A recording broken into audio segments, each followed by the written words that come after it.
renewed hope agenda of President Bola Tinubu is anchored on the determination to completely drive the wholesale development of Nigeria.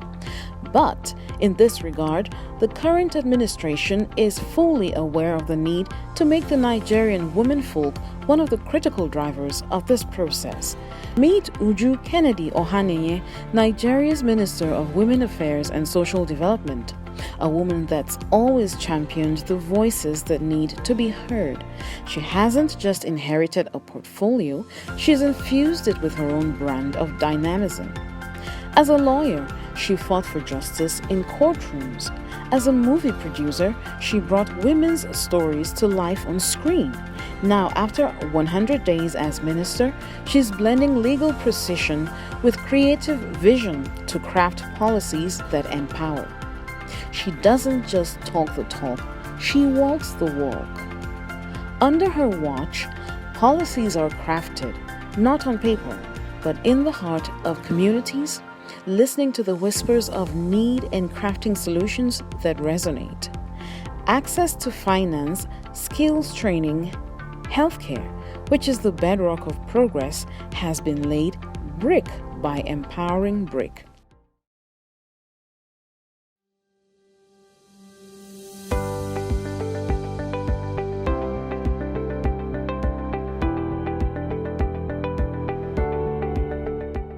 I would tell you that it was a little bit hectic, because number one, we all know that the way things have been going in this country haven't been okay at all.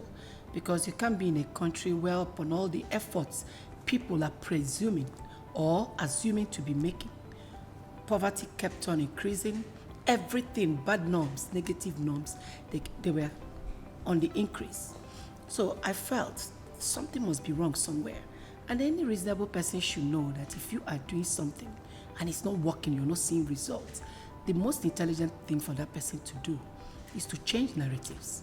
So I came in with that mindset to change the narratives, because the President Bola Ahmed Tinubu, who came up with the renewed hope agenda with the very good intention to change the narratives and make things work. He always said, in the first days of his office, of him in the office, he said, allow the poor to breathe. Do not suffocate the poor. So some of these things are partly or mostly what he wants to achieve in that green renewed hope agenda. So I came in with that mindset to change the narratives in order to achieve it. How do I intend to achieve it? I can't achieve it without looking in. What have they been doing? And I found out that mostly what they have been doing was more of advocacies, meetings. They spend millions of dollars in advocacies and meetings. Who are you advocating to?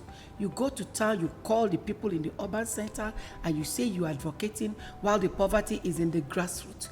It never made any sense. They just share the money amongst those people that have come for this advocacy and go home, and it ends up not achieving anything. So we have now changed the narratives. We're taking it down to that grassroots.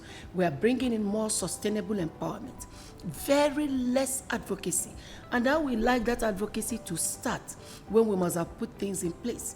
We're building a hub, like a warehouse in all the 774 local governments. We're putting in a lot of schemes, rice farming scheme, potatoes, all kinds of schemes in a very hybrid. It's not a high yield. We are introducing the high yield seedlings, where when you plant, instead of the rice to give you 100 bags, the high yield will get you to get 140 bags. Now, this will give them more money. It will be sold lesser in the market. The women will suffer less, because in the course of giving them this, we are bringing in the rice milling machines, 4 steps. It chaffs, it destones, it parboils, and it cleans. Then we'll give them the packaging system. That is the way we can be able to market these things for them.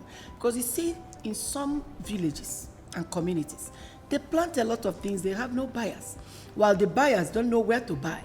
So this has been the gap that is increasing this poverty by the day. So the portal we are opening, we have the buyers there, we have the sellers, the distributors, everything that is, even the people that will advertise it. And then this is the place where those hubs we are putting up in the villages will give us data of what they have. and even what they have planted.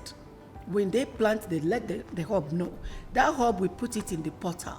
Then people will be expecting that rice of this amount is coming up here, and they will make their demands on time, pay through that same portal to the big boss. Then that same portal will distribute these monies to all those villagers. So the banks, they have a lot to do, and we've already partnered with some of them that are going to these villages to open accounts for these rural women. Those that can't sign, they will use their thumbprint to access their monies. So when they do that, you will see that their monies will go to them. There won't be issue of monkey they walk, baboon they chop. Because sometimes they do this work in a very hard working way, and some people will just come and give them peanuts, carry it and go and sell it at a very expensive price. And with that portal, we'll be able to control the prices of goods and produce. And Nigerians, the poor, will start breathing. So this is some of the things we are doing. This centralized thing I've just talked about will lead to the issues of solving the other problems, like the out-of-school children, early marriages, the norms in the society, like female genital mutilation. When we empower these women, you have given them a voice. And when they have a voice, they can tell their husbands, I'm sorry, I don't want my child to marry soon, or I want my child to go to school. Then we talked about the mobile courts. We've just gotten an approval from the Governors Forum, and the judges have equally had their own meetings, have done presentation, and it remains only the Attorney General, which their own, I think, is tomorrow, will do the presentation, and the mobile court will be ready. When that mobile court is ready and you have empowered them, you'll be able to tell them, you see, this thing you're doing is wrong. You've been empowered.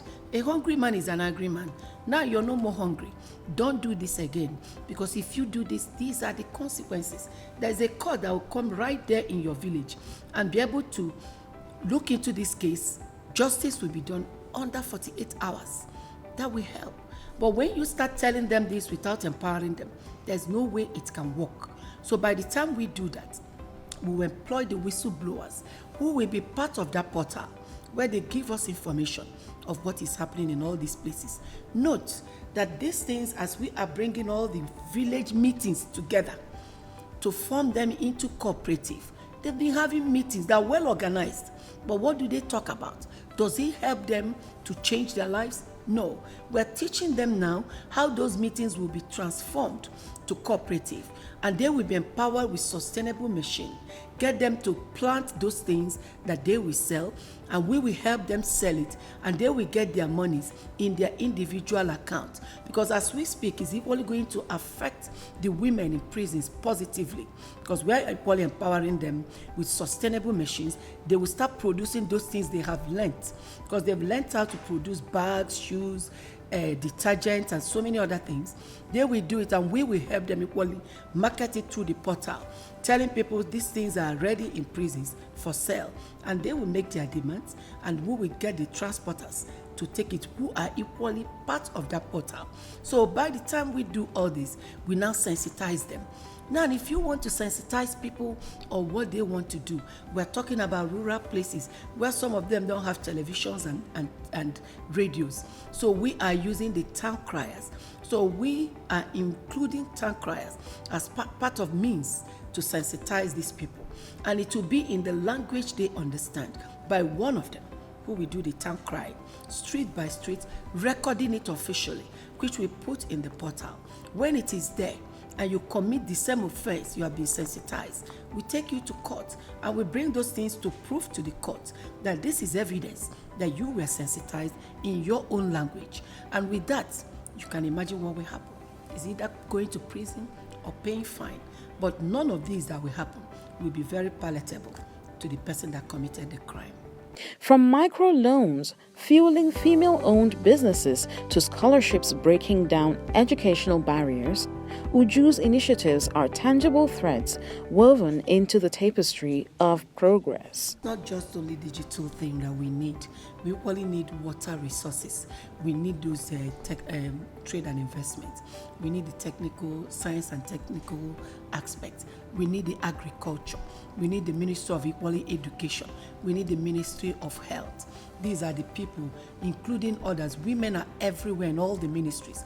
But let me tell you something.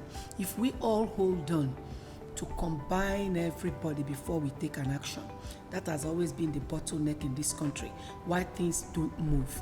Let everybody do what they can. Then where we need to come together to achieve that goal, we come together.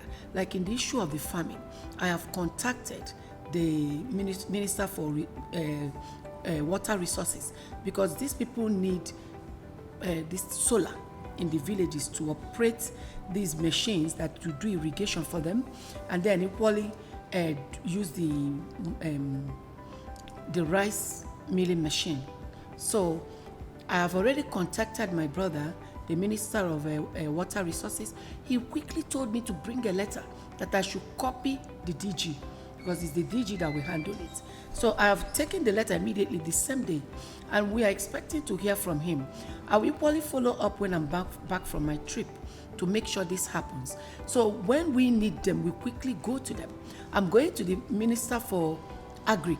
I've already alerted him and explained things to him. I will go to him when we will need the fertilizers and some of the things he can supply to us. So I wasn't waiting for them to take these actions, because they are equally very busy doing what they need to do. And we need all hands on deck for us to achieve this change of narratives we are talking about. And almost all ministers are busy, because when the head is correct, the body works. The President Bola Ahmed Tinubu, his head is correct. He is ready to work. He wants to change things for the commoners of Nigeria. He wants to make sure that there is no poor person that will exist again. He wants to move poverty to the middle class, then the rich. That's all we need in this country right now. So when that head is working, see your picture with that girl, that child, declared wanted, with even a bounty on your head to get you to tell us what has happened to our child. No more taking our child for granted as if they are animals. It will not happen again, because this, our President Bola Ahmed Tinubu, he does not want any maltreatment on anybody. And when he says go, trust me, you will be shocked the kind of action you will see from his disciples. Thank you. Minister, I know the time is so short, we have so much on our hands, but I'll just touch on one or two things and let you go. We know that you have been involved in the entertainment industry in Nigeria, and of course, we know definitely with this national assignment that you've been given, you would definitely, one way or the other, link your constituency, the entertainment constituency, in what you're doing. I know it's still 100 days, but how are you going to get in Nollywood to, or the entertainment industry generally, to also upscale the activities in terms of public perception of the Ministry of Home Affairs? Thank you. There is a movie going on now. It's a drama that will teach people a lot of things, and that drama will soon be unveiled. There is another drama that is coming up to show leadership qualities, especially in the way President Bola Ahmed Tinubu wants it, where he wants action. He wants action. Lessen the talk and put more of action into what you are doing. I'm coming up with that. I will even act in some of it, because this is what I love doing, and I will have time. It doesn't take me time to, prove my roles in any movie. So I will equally act on it, especially the areas I know that is my action. I'm going to be the one to handle it. So I'm bringing them in, because we equally need entertainment. We're too serious here because we're suffering too much. But now we have a good president who doesn't want us to suffer anymore. We should put smile on our faces.